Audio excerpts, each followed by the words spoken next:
Dr. Sella here, and I did a article on tripleoptionfootball.com maybe over, it had to be 6-7 years ago on this, how Paul Johnson ran his Waggle off the triple option.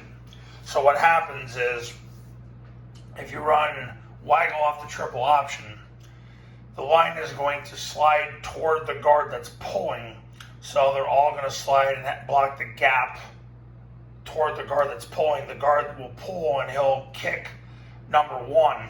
So what happens is whoever comes off the tackle, he'll kick that player. Helmet to the right, left forearm through him, trap and drive out of bounds. The B-back's going to run the triple. He'll flatten it out. He'll block the first threat off the tackle. The A-back will run the pitch and block the first threat off the B-back. He doesn't sneak through because they felt they needed him in protection.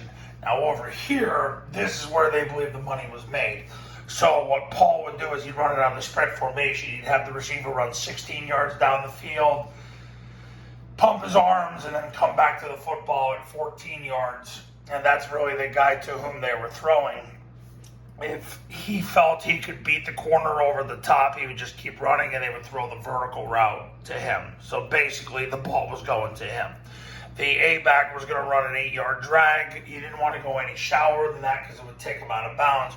Receiver would run 7 yards, break at a 45-degree angle, and run the post to occupy the middle of the field. But really, the route's going there.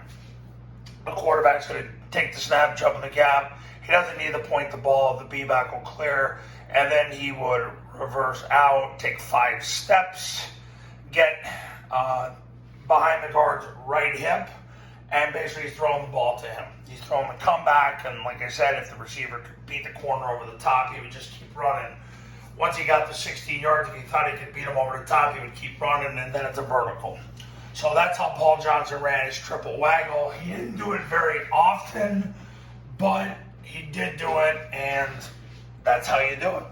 So that is that.